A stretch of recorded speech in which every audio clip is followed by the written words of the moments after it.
Dear students and welcome to your favourite channel main talk India, जहाँ पे हम मजेदार एक्टिविटी के साथ चैप्टर को पढ़ते हैं। हम पढ़ रहे हैं आपके NCERT क्लास 2 मैथ मैजिक का chapter number 9 my fun day and this is part 3 video, जिसमें हम फरवरी के बारे में पढ़ने वाले हैं, जो बहुत ही डिफरेंट है बाकी महीनों से। कैसे डिफरेंट है ये हमने ऑलरेडी देख लिया था हमारे कैलेंडर में। अगर आप इस चैप्टर के बाकी पार्ट्स की वीडियो लिंक्स ढूंढ रहे हैं तो वो आपको इसी वीडियो के नीचे डिस्क्रिप्शन बॉक्स में मिल जाएगा, या फिर आप क्लास 2 मैथ मैजिक का प्लेलिस्ट भी देख सकते हैं मेन टॉक इंडिया चैनल में। But before we start today's class, here is a short introduction about me. तो हम देख रहे थे कि हमारे कैलेंडर में फरवरी मंथ जो है वो बाकी महीनों से कैसे अलग है।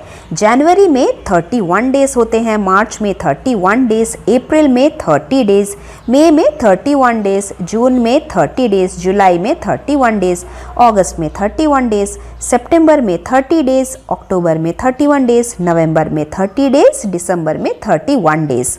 लेकिन फरवरी में 2828 लिखा है, तो है ना ये बाकी महीनों से एकदम अलग।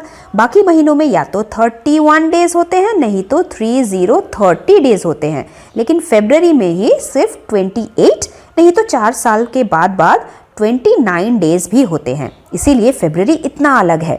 लेकिन ये हम कैसे याद रखें कि कौन से महीने में 31 डेज होते हैं और कौन से महीने में 30 डेज? तो इसके लिए इतना टेंशन लेने की कोई ज़रूरत नहीं है। हमारे पास एक नकल मेथड है इस चीज़ का पता लगाने के लिए। आप जब हाथों को मुट्ठी बनाएंगे तो मुट्ठी के ऊपर देखेंगे ना, फिंगर्स के यहाँ पे कुछ जगह पे ऊपर ऊपर उभर के आए हैं हमारे बोन्स, तो इसी जगह को नक्कल्स कहा जाता है। तो हमें क्या करना होता है, हमें एक नंबर से मंथ्स के नेम गिनने होते हैं। जो भी मंथ्स इन ऊपर उठे हुए जगह पे आते हैं वो मंथ्स 31 डेज के होते हैं, और जो मंथ ये नीचे वाले जगह पे आएगा वो वाला मंथ 30 डेज का होता है। जैसे जनवरी ऊपर आ रहा है, 31 डेज होते हैं इसमें। जनवरी के बाद फरवरी है जो कम दिनों का होता है, 28 नहीं तो 29 डेज का होता है। फरवरी के बाद मार्च ऊपर आ रहा है, 31 डेज का होगा। मार्च के बाद अप्रैल नीचे आ रहा है तो ये 30 डेज का होगा। अप्रैल के बाद मई ऊपर आ रहा है तो ये 31 डेज का है। मई के बाद जून नीचे आ रहा है तो ये 30 डेज का है। उसके बाद जुलाई ऊपर आ रहा है, 31 डेज का है। फिर से नकल खत्म हो गया, दोबारा शुरू करना है। दोबारा हम ऊपर से शुरू करेंगे। अगस्त वो भी 31 डेज का होगा। नीचे आना है, अगस्त के बाद सितंबर 30 डेज का। ऊपर नेक्स्ट अक्टूबर 31 डेज का। अक्टूबर के बाद नीचे नवंबर 30 डेज का, और फिर लास्ट में दिसंबर 31 डेज का। है ना कितना मजेदार मेथड।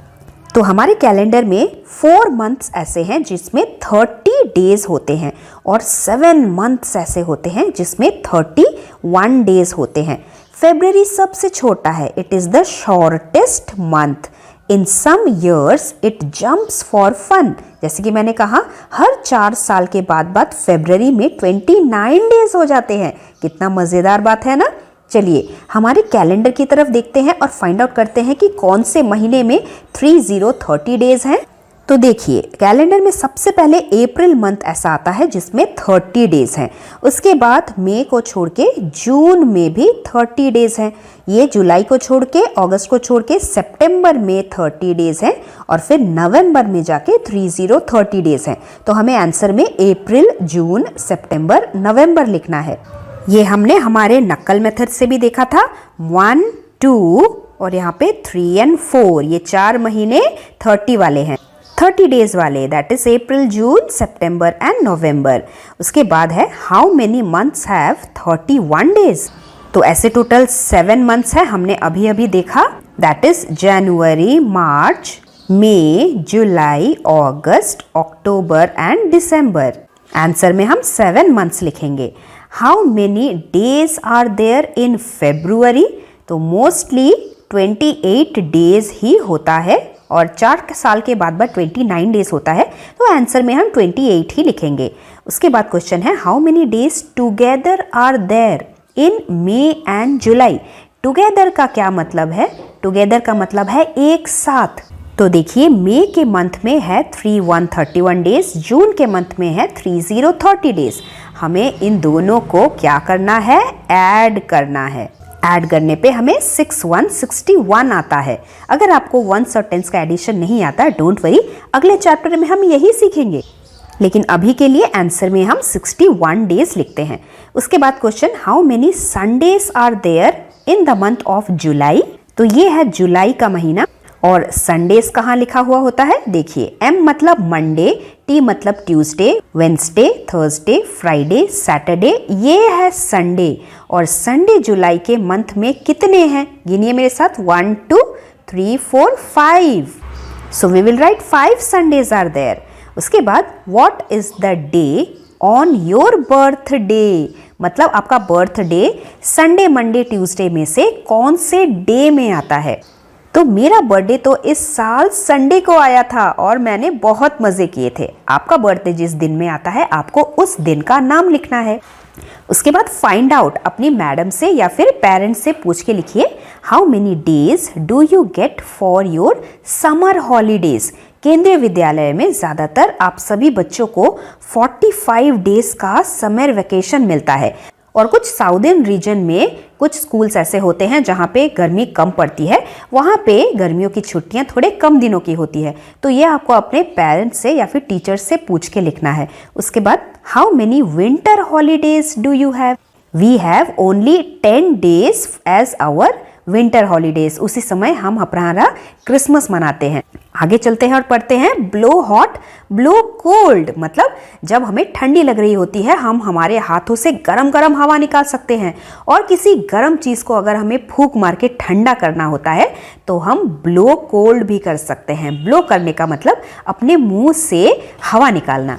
तो ये जो बच्चा है ये बोल रहा है, I am Ashraf, I live in Kashmir. Kashmir कहाँ है, हमारे इंडिया के एकदम ऊपर की तरफ। वहाँ पे बहुत ठंडी पड़ती है, वहाँ पे बहुत सारे माउंटेन्स होते हैं जो हमेशा बर्फ़ से ढके हुए रहते हैं, इसलिए यहाँ पे इतनी ठंडी है। और लोग क्या करते हैं, अपने आप को गर्म करने के लिए घर के अंदर आग जला के हाथ पैर सेकते हैं। मोस्ट ऑफ द टाइम, ज़्यादातर समय, here the wind is very cold. यहाँ पे जो हवा चलती है वो बहुत ठंडी होती है। It makes my teeth chatter.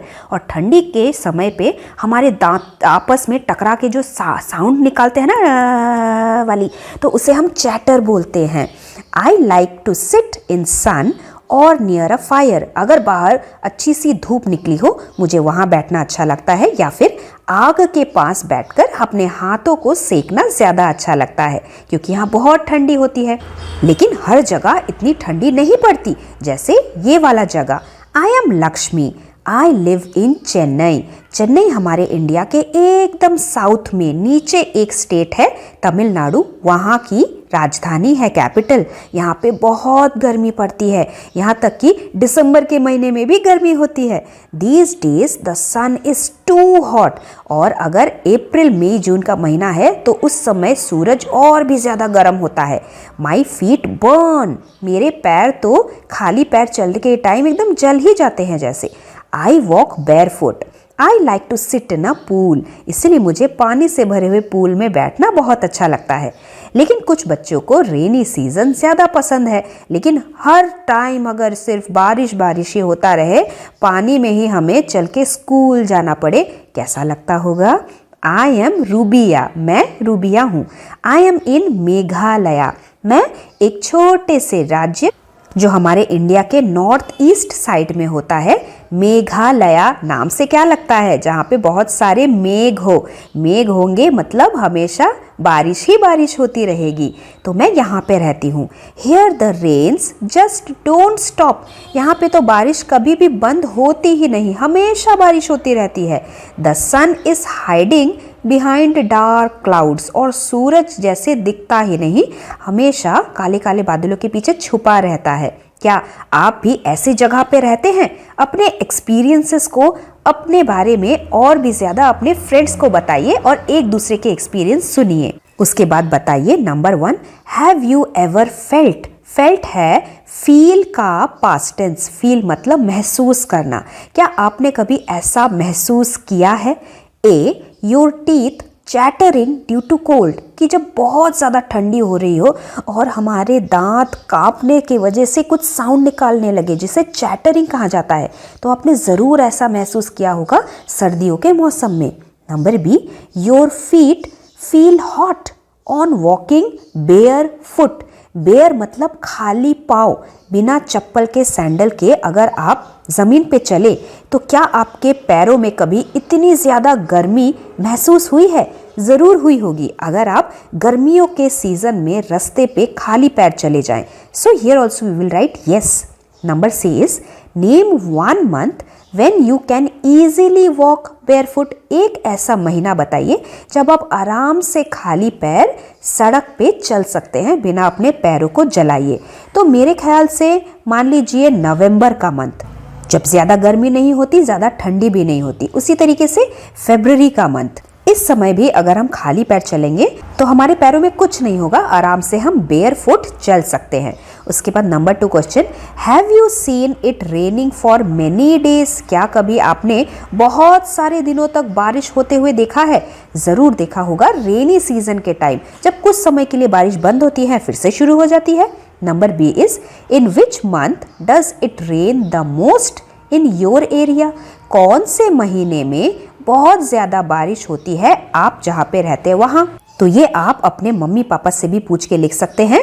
मेरे यहाँ पे तो अगस्त के महीने में सबसे ज़्यादा बारिश होती है।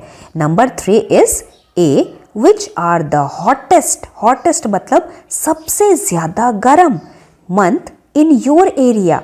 गर्म मंथ जो होता है मेरे एरिया में वो है जून का महीना, जब हम खाली पैर तो क्या, अगर शूज़ पहन के भी सड़क पर चलेंगे तो भी पैरों में गर्मी फील होती है। उसके बाद which are the coldest month in your area. सबसे ज़्यादा ठंडी वाला महीना कौन सा है आपके एरिया में? तो मेरे यहाँ पे वो मंथ है जनवरी का महीना, जब इतना ज़्यादा कोहरा होता है। कोहरा मतलब हमें घर के बाहर से वाइट वाइट वाइट वाइट नज़र आता है, सामने का कुछ भी बिल्डिंग, पेड़ कुछ भी नहीं दिखाई देता, सड़क पर चलते हुए रास्ते पे कार स्कूटर भी नहीं दिखाई देता। वो होता है सबसे ठंडा महीना, और सूरज तो 1 महीने तक दिखता ही नहीं है ना। कितना मज़ेदार हमारे इंडिया का सीज़न। हर सीज़न की अपनी कुछ खासियत होती है। नंबर 4 क्वेश्चन, कुछ ऐसे फ्रूट्स और वेजिटेबल्स होते हैं जो किसी खास महीने में ही मिलते हैं, हमेशा नहीं मिलते। Which fruits and vegetables are seen a lot. बहुत दिखाई देता है मार्केट में। Lot in the market in these months we have to write. So like May and June, इस महीने में कौन कौन से फ्रूट्स और कौन कौन से वेजिटेबल्स हमें मार्केट में नज़र आते हैं, आपको अपने मम्मी पापा से पूछकर यहाँ लिखना है।